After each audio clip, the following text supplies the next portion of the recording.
My name is John, a 40-year-old office worker. At the prime of my working years, I am extremely busy every day, but I quite like my job. I was thrilled to join a company I strongly desire to work for, and I hold a respectable position there. Currently, I am a manager, and although it's hectic, I find great joy in developing our team. Managing can be quite a challenge, but I believe it contributes to the company, so I dedicate myself to my duties every day. However, due to this lifestyle, my eating habits have become rather poor. For breakfast, I just drink instant coffee at home, skipping food altogether. Sometimes I drink vegetable juice I have stored, deceiving myself into thinking it's healthy. For lunch, I avoid a crowded company cafeteria and nearby diners, as they can be quite expensive. In a way, I am frugal, but some might call me stingy. Thus, I often cut back on lunch, sometimes only having 2 sandwiches.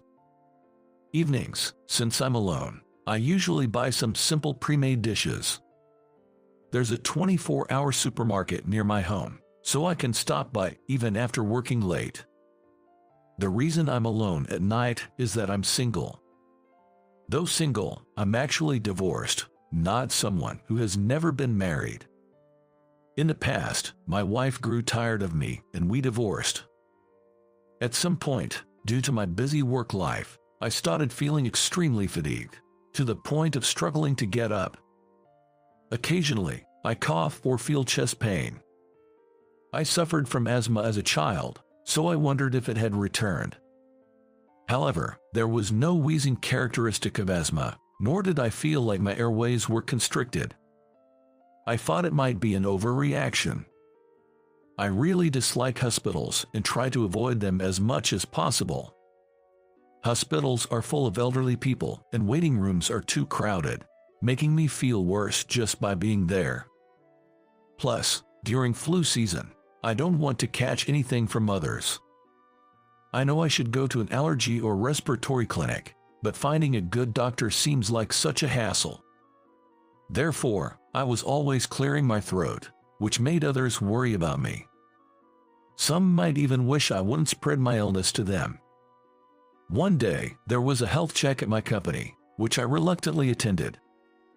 I've gained a bit of weight recently, so I dreaded being told to improve my diet for being overweight. Despite being frugal, I often drank alcohol with discounted burger and fries at night, so it was natural to have a belly. At my age, it's not unusual to have a bit of a beer belly. Still, I thought I was doing better than my colleague, James, in that regard. Later, I received my medical checkup results. Seeing the words "needs further examination" on the paper made me nervous. Oh no, I thought, something must be wrong with me. I'm aware that I don't lead a healthy lifestyle and that my habits are far from ideal. I thought the persistent cough and chest pain might be a recurrence of my asthma. So, I reluctantly visited a nearby respiratory clinic. It was at West Respiratory Clinic, a relatively new facility. As I waited in the reception area, I was called in for my consultation. After some questioning and a basic examination, Dr. West said something concerning. "This is a bit. Is something wrong? There's a white shadow on your chest X-ray. John, you don't smoke, right?" "No, I never thought about smoking since I had asthma when I was young and a weak respiratory system." "I see. Well, it's unlikely to be COPD, and blood tests ruled out an infection, so you should have a more detailed examination." "I see. I'm afraid it might be a serious illness." "What?" "I can't say for sure at this moment, but it's better to suspect cancer just in case." "That's unbelievable," I muttered. Dr. West said this and wrote me a referral to a general hospital. I think Dr. West was almost certain of the diagnosis. And deep down, I had a sneaking suspicion too. But I couldn't understand why I, who never smoked, would get lung cancer. I knew not every lung cancer patient is a smoker, but I never thought I'd get it. Despite my unhealthy lifestyle, I irrationally believed I would always be healthy. I took the referral and went to the general hospital on the scheduled day. I've been here before for asthma as a child, but I hate it for its crowdedness. Hearing that billing alone can take 30 minutes, I was irritated after registering. Despite having a referral, I ended up waiting an hour and a half. This being a major city, it's understandable due to the population. The hospital's proximity to new housing areas probably contributes to the high patient turnout. Upon entering the first consultation room, I was greeted by Dr. Davis, who appeared quite young. He looked to be younger than me, probably around 35 years old. I couldn't help but worry about his youthfulness. Somehow, I had always felt more comfortable with doctors in their 40s or 50s, seasoned veterans. "Hello, I'm Tom from the respiratory department. You're John, right? Have your symptoms improved?" "No, I feel like they're getting worse." "Do you feel short of breath?" "Yes, a bit. I thought it might be asthma again." "You have a history of asthma from childhood, right? Let me listen to your chest and back." Dr. Davis listened to my chest with a stethoscope. Asthma is usually easy to detect by listening to the back. No wheezing and no retraction of the ribs. Let's do a detailed examination. Order for chest CT, MRI, and this too, please. Dr. Davis gave instructions to the nurse.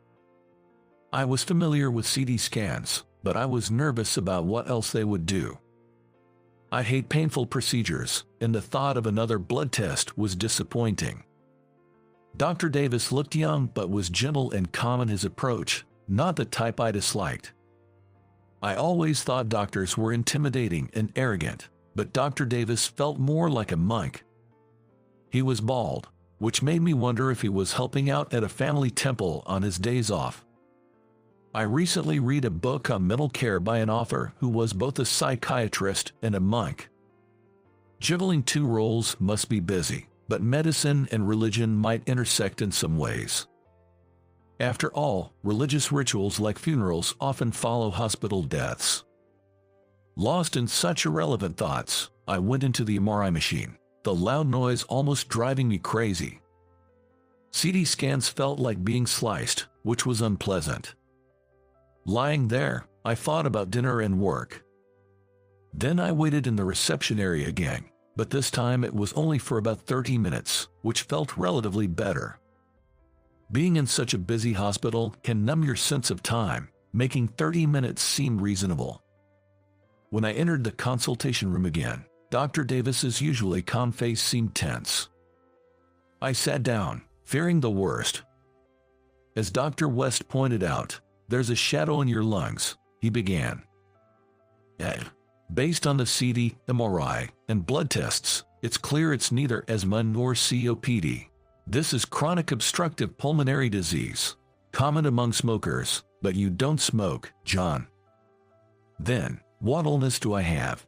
Tentatively, I asked Dr. Davis a question, and he swiveled his chair away from the monitor to face me directly. Seeing his intense gaze, I swallowed hard. "Please remain calm, but you have lung cancer," he said. "What? It's quite advanced. We need to start treatment immediately. However, this is crucial. Your lung cancer is already in its final stage, so it's important to decide how far you want to go with the treatment." "So, you mean I need to start treatment right away, or else I'm going to die?" "Well, yes, that's correct," Dr. Davis responded. "I can't believe this is happening. I never imagined I would get lung cancer. I don't even smoke. Smoking isn't the only cause. I understand it's hard, but you must not turn away from reality. Let's discuss your treatment options together." "Yes, but what should I do? I've never been told I have cancer before. It's shocking for anyone, but your cancer has already progressed significantly. So before we proceed with treatment, you need to make some personal decisions." "My own decisions? What have I been doing all my life? I haven't accomplished anything yet. I still want to climb higher in my career. This is just too much. I haven't left anything behind. What does a slight promotion mean? Does it make me anything more than a miserable person? I hate this, all of this. I told Dr. Davis this, raising my voice, probably shouting. I must have been shouting. But Dr. Davis, in a composed manner, said to me, "That's not the case. You surely have things left to accomplish. We, as doctors, will commit fully to your treatment. So, let's tackle this together." Yes, even with treatment, you might have only 6 months left, but it's still better than doing nothing. I'm sorry to be so blunt, but this is the reality. Just 6 months. I was given my prognosis. Am I going to heaven? Or perhaps to hell? I don't know, but it seems there's no hope for survival. By the way, how about your family? You're still young. It must be a shock to them. My parents are no longer with us. They died in a bus accident when I graduated from college. The bus accident. Do you know of it? Yes, I'm aware of it. My parents were on that bus. They were coming to visit me when I moved here for a job, and then the bus overturned. There were many casualties, and my parents never returned. I'm so sorry to hear that. I shouldn't have asked. My apologies. No, it's okay. I brought it up.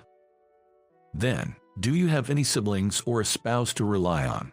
I'm an only child, cherished and raised by my parents, and I'm divorced, with no wife or children, truly alone.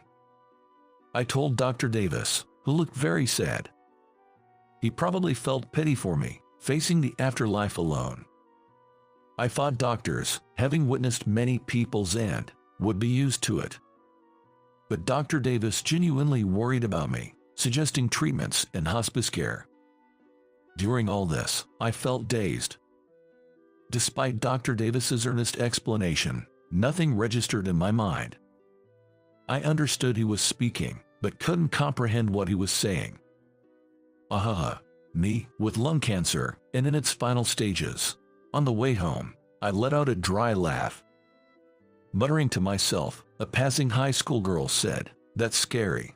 A man like me, muttering alone, with a vacant look, must seem creepy and scary. But at that moment, I was too preoccupied with my future to care about anyone's comments. Work was a major part of those thoughts. My life has been devoted to work. It's not an exaggeration to say I've dedicated my life to it. Next month, a new project starts, with my subordinate Bob playing a key role. If Bob fails, it's also my responsibility as his mentor. Plus, there's a proposal due the day after tomorrow, adding to my cluttered thoughts. I was worried about what to say to my company. I don't have long to live. No matter how hard I try in treatment, I won't make it to retirement. Today, I used my company's paid leave for the first time to go to the hospital. I used to save my paid leave for more meaningful things and tried not to take it, but with recent labor laws, I had no choice. I thought of myself as a corporate slave. While the company itself is healthy with good communication, I chose this path and achieved my current position.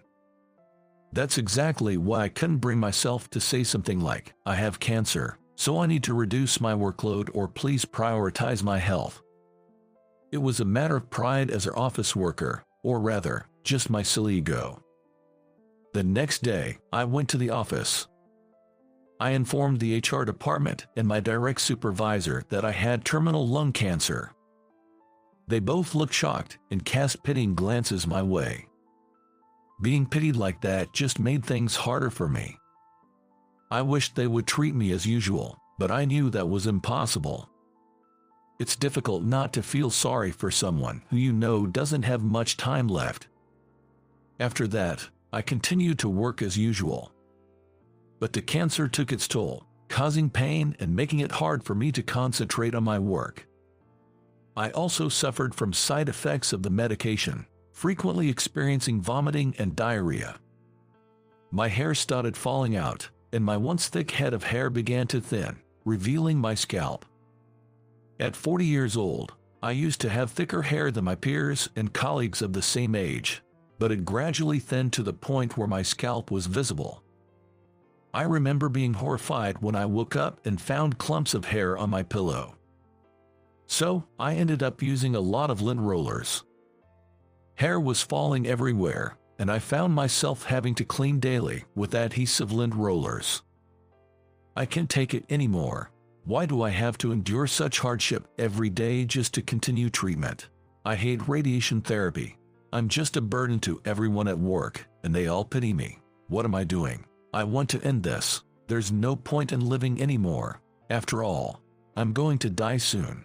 I had lost the will to live. But when I saw Dr. Davis at my next appointment, he gave me courage. Turns out, Dr. Davis's family home was indeed a church. Although I never believed in religion, listening to him made me appreciate Christian. So, I read a beginner's book on Christian and found it surprisingly interesting. It was written by someone named Kenneth Davis, who turned out to be Dr. Davis's father. While I'm not a devout Christian, it gave me something to hold on to. It seems that when humans face their end, they seek salvation. For me, it was this introductory book on Christian, but for others, it might be God or Jesus. And maybe, when it's our time, we want to reconnect with those we've drifted apart from. Learning that the phrase treasure every encounter, for it will never recur, comes from Christian made me think, well, now that you mention it, it's the meetings that make the farewells. I have an ex-wife, and I started to wonder how she was doing. Our meeting was fate. At a mixer, I was sitting alone when Emily, my ex-wife, started talking to me. Back then, there were no cell phones, so our phone bills were astronomical, but we used to call each other every day to catch up. Nowadays, with apps like WhatsApp, you don't have to worry about call charges, and there are even budget plans for calls. We fell deeply in love and got married, but I got absorbed in my work and neglected our home, letting Emily to lose patience with me. Emily was a translator working from home. She was excellent in French but struggled with building relationships, having faced mild harassment at her previous workplace. At that time, I didn't listen to her properly. I was too busy asserting that I was the one earning more and facing hardships. Then, Emily quit her job to work from home as a freelancer, but I thought it was easy for her since she was at home. She would stay up late working, sometimes even pulling all-nighters. Yet, I arrogantly believed I was superior because I was climbing the corporate ladder. Looking back, I was a terrible person. I wanted to tell her that my life wouldn't be long now. I wanted to apologize for not cherishing her when we were married. So, I decided to call Emily. If she had changed her number, I wouldn't be able to reach her. After 6 years since our divorce, I wasn't sure, but the call went through. Hello, it's me, John. Yeah, I know. I can see your name. How are you doing? There's something I want to say. What is it? I've got cancer. My time left is short. I was given 6 months to live at the general hospital, and it's been 2 months since then. So I guess I have about 4 months left. No. Emily's voice sounded a bit strained. Even though we were divorced, we had once been husband and wife. Realizing she was shocked made me feel both a bit happy and sad. Emily, I want to apologize to you. When we were married, I never really listened to you. I thought I was the only one having a hard time, but you had it tough too, working and doing household chores. Yeah. So, I want to meet you one last time. I want to apologize to you in person. Okay, then, let's meet at a cafe on Saturday. Sure, but which cafe? The Ensemble. Ah, I know it. I can get there. See you then. And so, on the following Saturday, I decided to go to Ensemble, the designated cafe. I'm frugal, so I don't go to cafes for my own enjoyment, but I do go there to adjust time before meeting clients. Our company is quite generous with the sales team, covering such expenses. The cafe has a calm atmosphere with a retro interior, and it even has a kids menu, so sometimes there are mom gatherings. The cafe had a retro and serene interior. As I approached with nervous steps, I saw Emily through the window.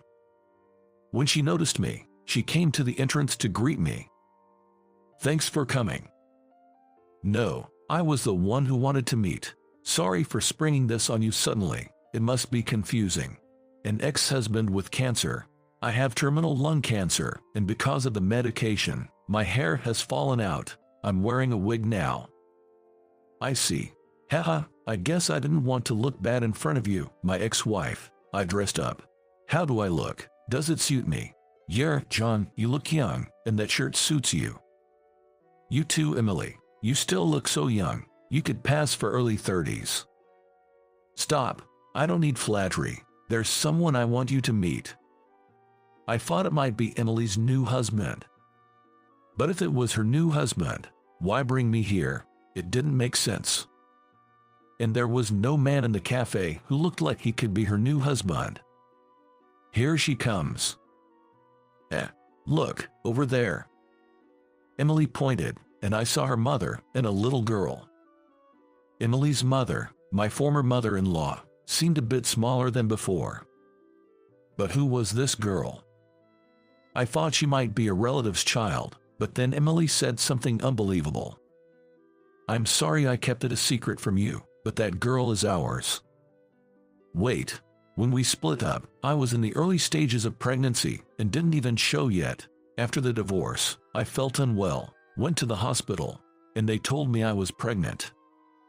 So, I've been living all this time not knowing I had a daughter, not paying child support, just living carefree. John, I don't want you to feel guilty. I never liked kids and didn't want to have any, but after she was born, I realized how precious she is. I'm sorry, you always wanted kids and I wasn't ready, but now, she's my precious daughter. I never intended to ask you for child support." Emily indeed never liked small children. She had even said she wanted to live as a childless, working couple. I'm an only child, and my parents passed away after I graduated, so I always longed for a warm family. I dreamed of having a child, doing barbecues, and camping together. When I was a kid, my outdoorsy father always got excited about preparations as summer approached. On holidays, we'd all go out for outdoor adventures. Influenced by my father, I wanted to enjoy the outdoors with my child. But Emily was adamant about not wanting kids and refused to try for a baby. We weren't completely abstinent as a couple, so I guess that's when it happened. Emily knew she disliked children and doubted her ability to raise one, so she deliberately didn't ask for child support. She probably thought I would accuse her of being after money despite her dislike of children. Her name is Linda. She was just at a friend's house until now. My mother brought her here. I see, Linda. That's a nice name. She seems to be popular and cheerful at kindergarten.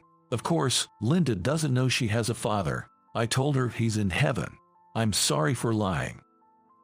No, it's okay. I haven't done anything for Linda until now, anyway. My daughter, Linda, is a girl with a bright smile. She ran to Emily, calling her Mom. Then she glanced at me. Mom, who is this man? Linda asked. This person is. Emily seemed hesitant to say anything. She couldn't tell her I was still around and not in heaven. Seeing Emily in trouble, I quickly answered. Nice to meet you, Linda, right? I'm a relative, Uncle John. Really? A relative? Huh? Have we met before, or do you live far away? Yeah, I live in a faraway city. I've been too busy with work to meet you until now, but I'm happy to meet you, Linda. Yay, I am happy to meet you too. You seem kind. I'm nice to everyone at kindergarten. I can read now, so I read picture books to them. Is that so? You can read already. That's great. Did Mom teach you? Yes, we have alphabet cards in the bathroom. I love baths. I learned it by playing quizzes with Mom in the bath. I see. You'll be fine in school then. When I go to school, I'll study hard. I saw a doctor drama recently. It was a bit difficult, but it was about doctors treating a disease called cancer. I'm going to study a lot and become a doctor after I graduate from school. Then I can cure people with cancer. That's amazing. Linda seems precocious, already watching dramas. Girls often mature early, playing with makeup and watching dramas with their parents from a young age. I remembered there was a medical drama recently. I think it was called Go For It, Doctor. Inspired by the doctor in the show, Linda wants to become a doctor in the future. I've seen bits of that drama. The protagonist, a doctor, performs complex surgeries. That's probably why Linda aspires to be like her. Having lung cancer myself, I was startled when Linda talked about it. I thought she might know about my cancer and was saying this because of it, but Linda isn't supposed to know, so that's unlikely. If Emily had told her, it's passable, but I don't think Emily would do that. She was just innocently sharing her dream. When's your birthday, John? I'm good at drawing, so I'll draw a portrait for you. Come on. I won't be here for my next birthday. I probably won't be in this world by then. I forgot when my birthday is. That's weird. How can you forget your own birthday?